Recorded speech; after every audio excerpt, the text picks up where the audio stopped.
It's time for us to start our conversation.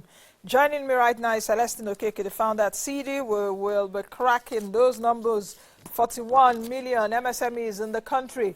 Welcome, Celestine. Thanks for joining me on the show today. Thank you for having me. Good morning. Good morning. The MSME survey out for 2017. The last survey we had, 37 million MSMEs for the year 2013. I do know that the SMEDi is supposed to be generating data on small businesses every 3 years. They were not able to do that in 2016 because the last one, okay, they did it in 2010. 2010, yes, 3 years cycle. 2010, they had in 2010, 17.2 million MSMEs, 2013, 37 million MSMEs. 2016, they couldn't have it. So this survey we're seeing now is for 2017. Yes. So MBS and SMEDi is telling us that we have 41 million MSMEs in the country. My question is, why are there many MSMEs in the country? Do we have many or okay? Answer me. Where are there many? 41 million is not small. They're not many. Okay. Nigeria is 36 states plus the FCT, estimated 200 million in population. So 41 million is not even enough. What I think we need to look at is what are the dynamics. For the dynamics we'll have here, we'll have 99% of this being micro. That should worry us, not the number. 41 million MSMEs is quite small. For a 200 million population. And considering that we are so, not just in the 200 million, the demographics in Nigeria alone, the young population. Nigeria is a young population-led economy, so we need small businesses that would support them. Even though we see about 59 million jobs from this MSMEs, from this sector. That means it's still not enough, isn't it? The world over, MSMEs create the highest number of jobs and contribute the most to GDP. So seeing for 59 million is not as encouraging as we should expect it to be. What do you expect that our MSME sector, the numbers, what do you expect that we should be churning out? If you say 41 million MSMEs in the country are not enough, what numbers are you looking at? It won't be a direct relationship between, say, because say we have 200 million. So if you look at, by 2013, we had 37 million. Now at 2017, we are saying 41 million. That's just a 4 million increase. Then consider also what the population of Nigeria was in 2013 and what it is today. So as we have we grown more than 4 million in the last? We have, definitely. In the last 2019 minus, in the last 6 years? Yes, we have. Much more than that. 2017 minus. Much more than that. But I'm also not too concerned in the 41 million or 37 million. I'm concerned in the quality of the MSMEs we have. The quality, because if you also look at between 2013 and 2016, you would see that for the medium sector, there was a 61% decrease. Meaning between 2013 and 2016, 61% of the existing MSMEs at 2013 were no longer existing by 2017. For small, it also decreased by 4.6%. We gained more numbers in the micro. And if you look at what's the composition for micro enterprises in Nigeria, it's not encouraging. They have less than 10 staff, less than 5 million in their capital, and so many other factors that are working against them. So we also have seen an increase from micro to small and from small to medium. So that's my concern and worry, not necessarily with the number. Yeah. So what we're saying is that there are still a lot of enterprises that are still within the micro level and that haven't really increased or haven't really progressed to small, then medium. We had a discussion somewhere on Thursday, and I said there might be 3 factors to explain this sudden rise to 99%. One of which could be the job losses we experienced between 2016 and 2017 or even 2018. Of the recession? So you had persons who had lost their jobs and they are trying to invest in one business or the other. And if you also see that there is a decrease from medium to small, from small to micro, you will see that some other businesses who were not micro as at 2013 became micro by 2016, 2017. One other factor would then be that the ability to scale up. Scale up simply means I started business as a micro in 2011 or 2012 or 2013. The ability to scale up and become a small or to scale up and become a medium enterprise did not quite manifest between 2013 and 2016, 2017. So 3 factors. Jobs were lost. People are investing whether they want to do business or not. That's the only thing I can do. Secondly, we had we had medium and small decreasing in number. They fell to become micro. And those who were micro in 2013 were not able to scale and move up from being micro to become either small or medium enterprises. Mm. You know, this is really a serious issue. What does it tell us about the country's economic progress? Because just like you said, and in countries like China, China has done it very nicely, that you see MSMEs growth and China's economic development. In China, you can even see just a small room, a family has, you know, a small place there, they are making things. It could just be chips or even this biro cover, for example, and they're exporting. We'll come to the export capability of our SMEs in a bit. What does this say of our SMEs and economic progress? If you want to understand what China is doing with the MSME sector, go on Alibaba, one of the big sites for e-commerce. Look for any item. You would see minimum 50 micro, small, medium enterprises producing same. So what the government did was to pay closer attention to how it can develop the MSME sector. Which brings us back to something I've said oftentimes, which is this. We need to move from publishing this kind of report. They are good. They provide insight. But we need to get to a point where we would say, how do we develop the agri sector or develop the small-scale industrial sector? What are the dynamics to developing it? If you see for the report also, it did say that in the medium enterprise bracket, we have no agri business. Zero. If you go to small, about less than 9% are agri. It is in the micro sector that you have so many of them.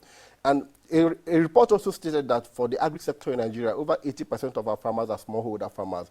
They do less than 0.5 hectare per person, and they provide 90% of the food we consume in Nigeria. So the problem is we have not sat down to say, look, how do we move our smallholder farmers from doing 0.5 hectare to say maybe 2 hectare, 3 hectare, and 4 hectare? So we need to graduate from publishing this kind of report to saying, look, let's go back and say, how do we develop the MSME sector? No, but publishing the reports is NBS and SMEDAN's. A bit of SMEDAN's responsibility may be in capacity building and all of that. But I think for publishing the report ends, MBS just ends there. Just gives us the data. We need to move beyond. That should be the good responsibility. SMEDAN's responsibility core is this promotion of the MSME sector. And that's the problem. So if let's even take that they need this kind of report to provide insight. Then what did we do with the report for 2013 or 2010? We would have sat back to say, okay, look, if by 2013 we didn't have close to 5% playing in the medium sector for in the agri-business persons, what can we do to deliberately create agri-businesses in the medium sector, which entails valuation, addition, and the rest? What can we do to move farmers from doing 0.5 hectare to be able to do 5 hectare or 10 hectare or 3 hectare? Those are the kind of deliberate work we need to begin to. This kind of report should push to happen. And until we do that, we might end up doing the next report maybe in another 3 or 4 years, and we'll find more frightening, because this is quite frightening. It is. It's simply telling you that in the last 4 years, you have lost several medium, lost several small businesses, and created several micro enterprises. If the factors, like the 3 factors I did list, if those factors still are going to persist for another 2-3 years, you might just have 100% micro-based economy. Because what we have now is 99.8, which is almost 100%. Almost 100%. Because you see that small enterprises which employ 10 to 45 staff at 71,288, medium enterprises with 50 to 199 staff at 1,793, out of a country of 200 million people. So one other dimension to this report would be to say, if the bulk of your farmers are doing 0.5 hectare, what are they producing? Less than what you need. So what then happens? We begin to import. And are we actually, because if you come to agriculture now, are we even consuming what we are producing? Because a lot of it has still been wasted. Yeah, of course. If you look at the challenge of transport infrastructure to be able to move what you produce, it's also a big challenge. So, and most times when they produce, they are forced to sell at any price they are being offered because they can't move it to a better market. So, and like I said somewhere else, if I know an uncle or an aunt who's been a farmer for 5, 6, 7, 8, 9 years, and his or her status and livelihood has been on the same level or decreasing, I wouldn't be encouraged to be a farmer. I need to find something that says doing agri pays. Because if you take a look at it, but should we also so much concentrate on agriculture when it comes No, to I'm MSME? just giving. Yes. I'm just giving an instance. If you look at the ICT sector, I said something here a while back to say, and I said, we don't yet have an ICT financing plan in Nigeria. We don't have a plan that says this is how we would finance the ICT sector. This is how we'll finance the renewable energy sector. We don't have that plan. So if you're a young guy in the ICT sector and you're doing well, there's no, if you walk into a bank, they don't have a framework to assess the risk of investing in your business. So what most of them do is to look for venture capitalists who are foreign investors who invest in your business and they're taking the profits back to their country. In the agri sector, we had a conversation last week where somebody said, look, across the world, there's this new trend, not new, it's been there for like a decade, ICT for agri. ICT for ag. We don't have that policy in Nigeria. Though we're seeing some technology, some ICT startups now within, I'll call it agri-ICT models, so to speak. You see the likes of a lot of technology, yes, companies and all of that. But I'm being told that we have my second guest right now on Skype. She's joining me from Lagos. Is she there? Olúwatósìn. Olaseinde, she's the founder, the Money Africa. Tosin, how are you? Good morning. Can you see me there? Good morning. Hi, how are you? I'm fine, thank you. Good. We're speaking about MSMEs in the country, and NBS did tell us last week that we have about 41 million of them. I did ask Celestine a while ago why we have so many MSMEs, and he did tell me that we don't even have as many as we should for a country of 200 million people. Some people have the view, in fact, a text just came into my phone now and said 41 million is too high. In fact, we have the age bracket of a young population, less than 18 or about 18 years, where they're employed. But it depends on, yes, it depends on which side of the divide you belong to. Give me your own assessment about MSMEs in the country. All right. So this is my view with regards to MSMEs in the country. We have 41 million of them. But my question to you is this: how many people are these MSMEs able to employ? Are they survival? Are they just for existing? You understand? Just to meet the daily needs, just to be able to provide food on the table. We need to move from that. We need to move further from the stage of MSME to actually being an SME. So while numbers are large, while we could have more numbers, my question is, what is their impact? How far can they go? Are they just being sustainable? Are they just surviving? Do they have access to credits? You know, these are all the other things that actually jumps out at me when I look at those numbers.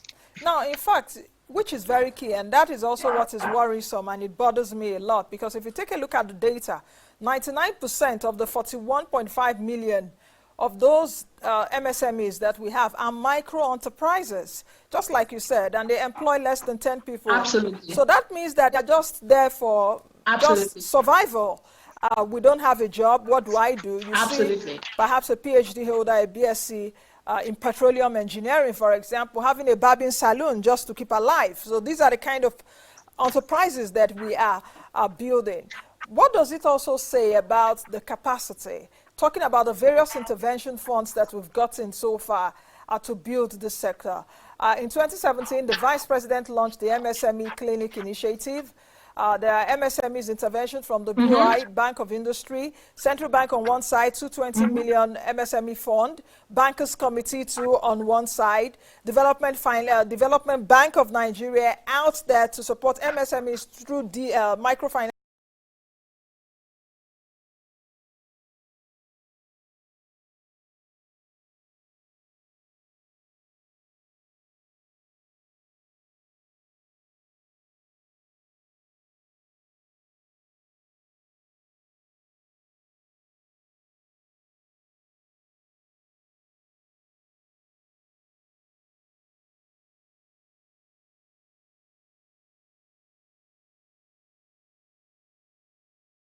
Or build the chain. So in as much as we're saying we have a large number of them, I'd actually love to see them move from MSMEs to SMEs, or even be more active in a sector that it can actually add value, that there's a value add, and we see it coming through to the numbers. So the numbers are worrisome. Can we do more? is it under are we underemploying, are we underusing the capacity of those people? So if there is no job in the country, so for instance, we have 36% of youth unemployment in Nigeria and 23% of unemployment in Nigeria. So are people actually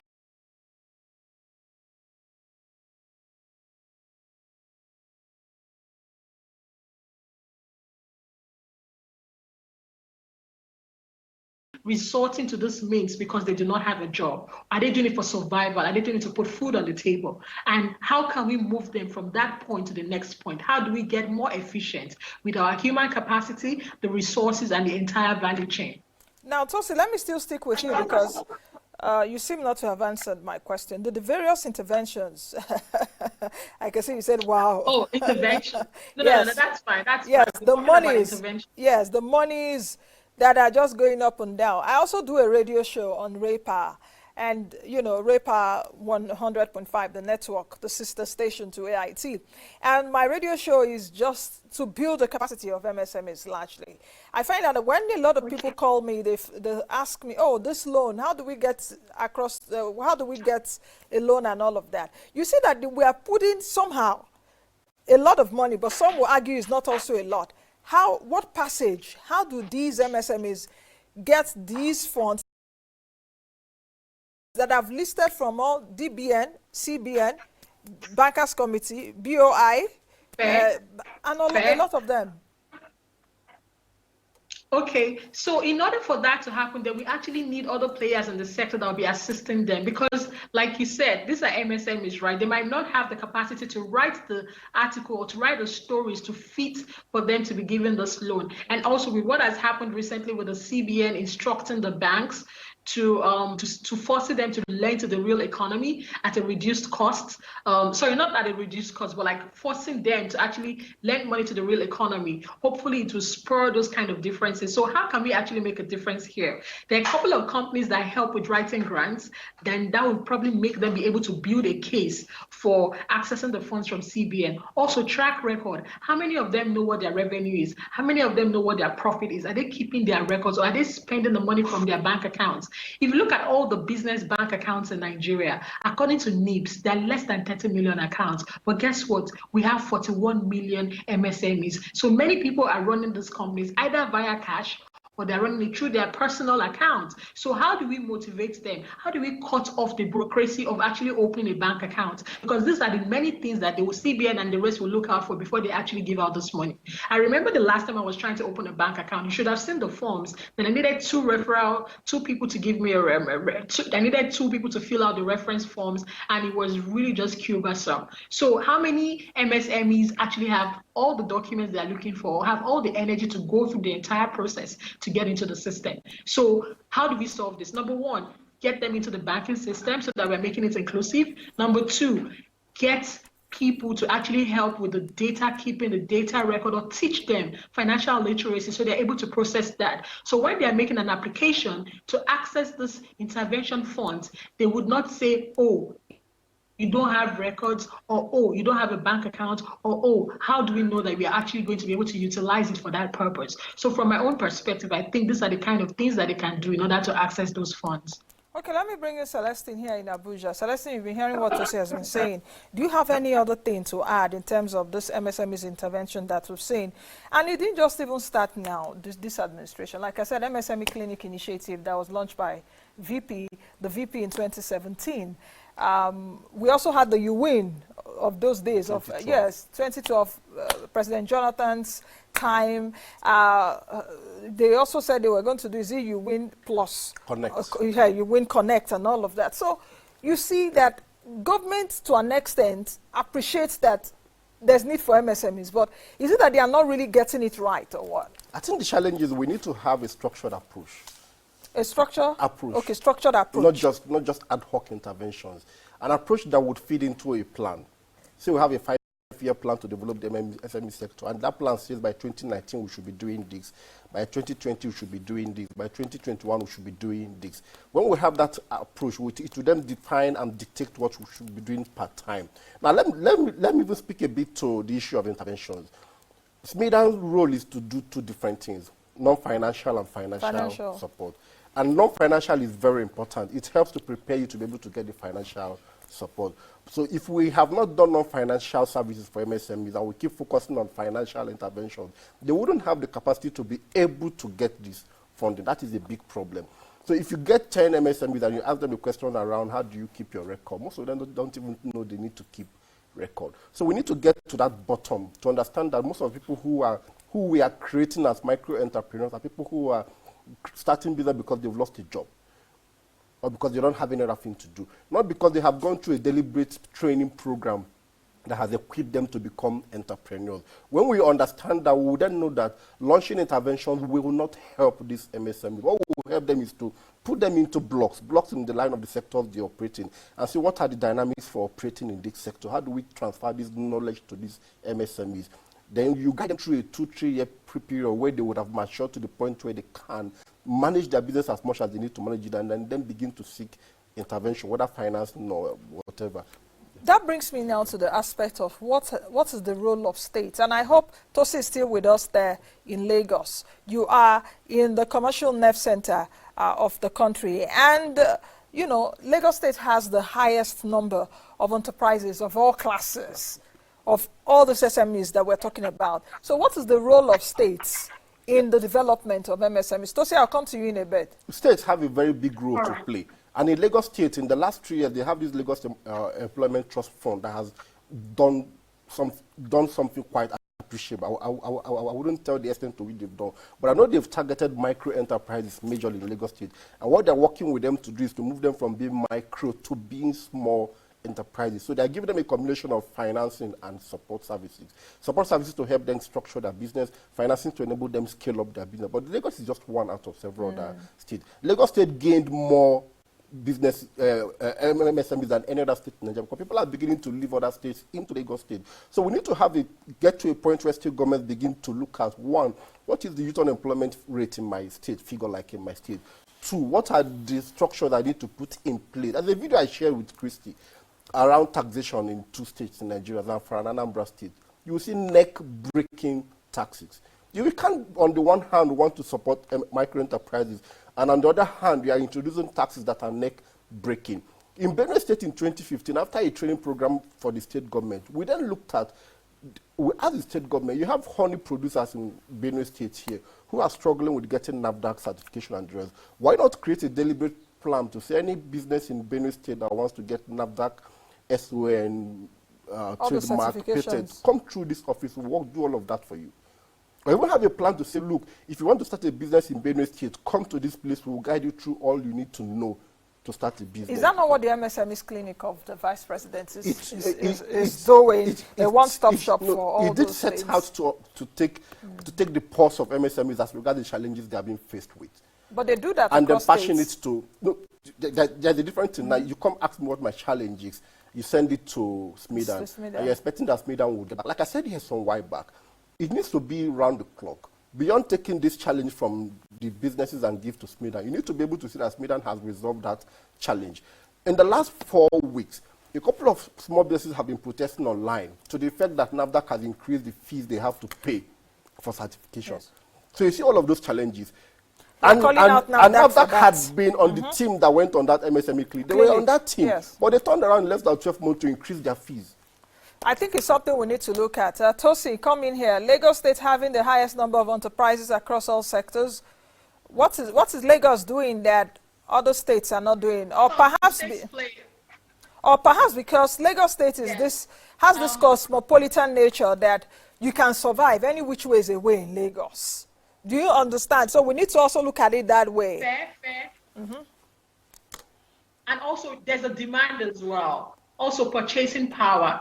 Are people able to afford it? Like to come in Lagos, you're buying something at a certain another state and it's significantly cheaper. So purchasing power also comes into play. The number of people that are in that state. So if you even look at it from an income point of view, the power is sitting down in Lagos. Another thing that I want to talk about with regards to do the states actually play a role. You know that Amazon, Jeff Bezos, the the CEO was speaking sometimes last week that Amazon succeeded because of their postal delivery system.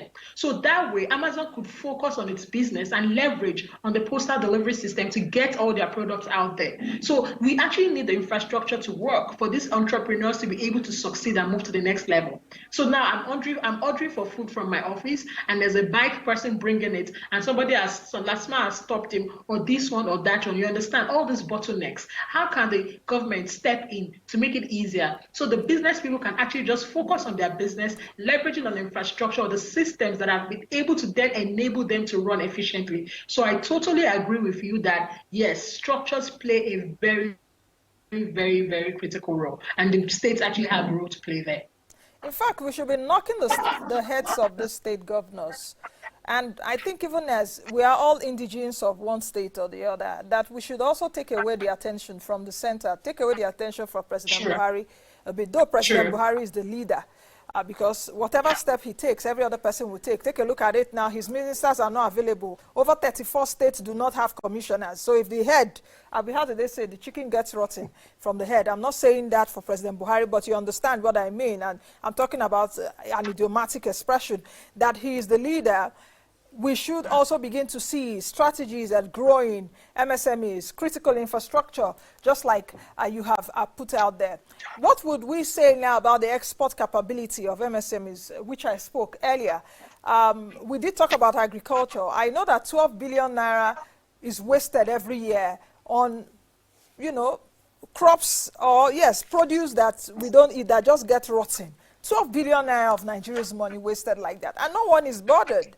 What should we do to be able to create capabilities for exports of these MSMEs? But can they even do when we have micro enterprises? I hope you understand. I think another thing that could happen is leveraging on hubs, on community, and I see a lot of that happening in Lagos. Let's just look at the tech space, for instance. So people coming together, leveraging on infrastructure, leveraging on the facility, coming together and join their powers together. So look at these MSMEs. Imagine many people come together, try and get an export license together, join forces together to be able to then export these produces to like Europe or to other countries. So another thing that we also need to start preaching, that instead of us celebrating or cheering at numbers as, oh my word, 41 million MSMEs, I'd rather see collaborations, people coming together to form a stronger force. So that little capital, because based on the research, they are saying that about 91% of them have access to at least 100,000 naira capital. Imagine 20 of them coming together with their 100K capital each. That's 2 million naira. How can they then join forces and be able to leverage on that? So I think I want to see more of collaborations, more of hubs, more of coming together to make things happen. Okay. Anyway, we just have to end the show in the next 2 minutes or so. You are dragging me to the other side with what you said right now. The culture, the social culture comes into place that everyone wants to be the MD and CEO in Nigeria. Nancy and sons, or Nancy daughters and sons, MD. That also plays a role in terms of collaborations, just like you said. Yes, sole proprietorship. But that will be a discussion for another day. Let me bring in Celestine here very quickly. What do you have to say as we end the show? You talked about export capability, and let's even look at the agri sector. Remember that 80% of our farmers are smallholder farmers, and they are doing 0.5 hectare. What would they be exporting? And remember also that according to this report, in the medium space, we have 0 MSMEs playing there. In the small, we have 1%. In the micro, that will have 43.something%. So these guys they are not producing as much as they need to produce that will be competitive to sell to as little as Ghana here. Ghana is doing more in terms of productivity for the agri sector. So we need to improve their productivity so that they can be able to export. You can't export what is expensive compared to the price of where you're exporting it, so nobody would buy. Okay, lastly, Tosin, let me bring you in here. Your final remarks just in a few seconds, 30 seconds, if you can, very quickly. Okay, I'm very optimistic about the market in the sense that we really have to just go forward. There's no other way. So let's everybody put in the energy, put in the work, try and get things to work, and hopefully we can move forward. And I'm hoping the power also has to come from the top and wanting to see the government, pull their muscle more and make things happen. Very critical. Very, very critical. Thank you, Tosi, for joining me on the show. You're welcome. Yeah, I've been speaking with Olúwatósìn Olaseinde, the founder of Money Africa, as well as Celestine Okeke, the founder at SEEDi. We've been looking at the fate of MSMEs in the country. So many things to talk about, but we'll continue to